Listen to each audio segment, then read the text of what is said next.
Jesus se utilizou largamente dos provérbios para falar às multidões, para ensinar nas sinagogas, citou nas casas onde ele se hospedava ou se relacionava, por onde foi, é muito presente os provérbios em sua fala, na sua aplicação no seu ensino. E eu então fiz uma pequena pesquisa hoje, descobri que o professor Marcelo da Silva Carneiro, doutor em Ciências da Religião pela Universidade Metodista de São Paulo, ele tem um artigo, o Livro de Provérbios no Novo Testamento. E eu então quero citar aqui, no resumo dele, abre aspas, o livro de Provérbios é um marco na literatura sapiencial pela sua diversidade de fontes e possibilidades de aplicação, e se tornou parte da rica tradição judaica para a humanidade. Como resultado, esperamos demonstrar que as comunidades cristãs primitivas tinham viva em sua memória os ensinamentos apreendidos pela tradição judaica, seja pela pessoa de Jesus e seu estilo sapiencial, seja pelos apóstolos, considerando uma espiritualidade sapiencial. Fecha aspas. O que seria essa literatura sapiencial ou livros de sabedoria? É um gênero de literatura comum no Oriente Próximo. Consiste em declarações de sábios que oferecem ensinamentos sobre divindade e virtude. Nossa reflexão hoje cita mais um dos provérbios que Jesus citou em Lucas capítulo 12, do 1 ao 3, que diz assim: Nesse meio tempo, tendo-se juntado uma multidão de milhares de pessoas, ao ponto de se atropelarem umas às outras, Jesus começou a falar primeiramente aos seus discípulos, dizendo: Tenham cuidado com o fermento dos fariseus, que é a hipocrisia. Não há nada escondido que não venha a ser descoberto, ou oculto que não venha a ser conhecido. O que vocês disseram nas trevas será ouvido à luz do dia, e o que vocês sussurraram aos ouvidos dentro de casa será proclamado dos telhados. Temos aqui uma descrição que Jesus estava diante de uma grande multidão que se acotovelava, se atropelava, o texto vai falar dessa forma, mas ele se dirigiu primeiramente aos seus discípulos, dizendo: tenham cuidado com o fermento dos fariseus, que é a hipocrisia. O fermento permeia a massa até que ela fique inteiramente levedada. Tornou-se um símbolo do caráter propagador do pecado. Como o fermento, a hipocrisia dos fariseus se espalhou até afetar todo o povo. Ele explicou que fermento é um símbolo ou figura de hipocrisia. Um hipócrita é alguém que usa uma máscara e cuja aparência externa é totalmente diferente do que ele é interiormente.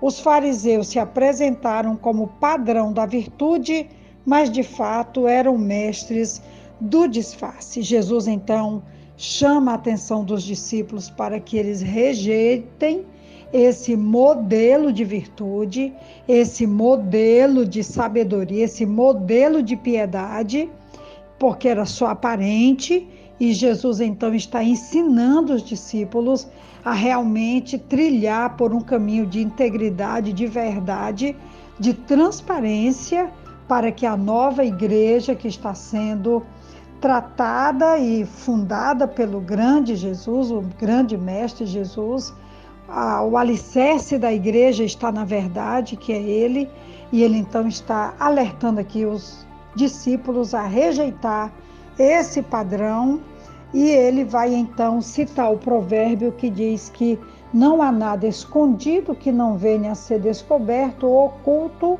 que não venha a ser conhecido, citando o que diz Provérbios capítulo 15, versículo 3, que diz que os olhos do Senhor estão em todo lugar, observam tanto os maus como os bons.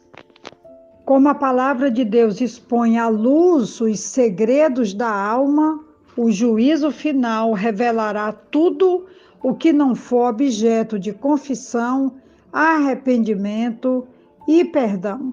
E Jesus então traz essa palavra citando o provérbio e trazendo a luz para que seus discípulos mantenham-se íntegros, verdadeiros, transparentes, abraçando a essência do Evangelho através da pessoa de Jesus. Também o versículo 3, que declara: o que vocês disseram nas trevas será ouvido à luz do dia, e o que vocês sussurraram aos ouvidos dentro de casa será proclamado dos telhados.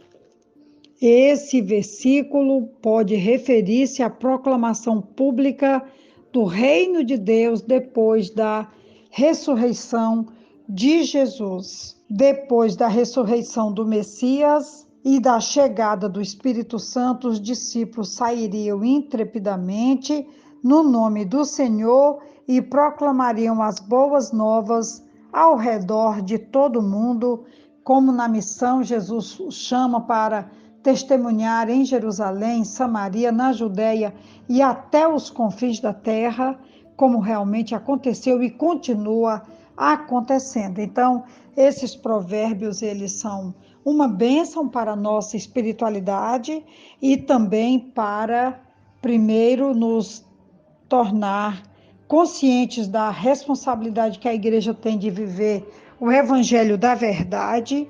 Aqui, lembrando que Jesus se declarou como a verdade, o caminho, a verdade e a vida, e como ele também tem nos ensinado a andarmos nessa verdade, rejeitando o fermento dos fariseus, que é a hipocrisia.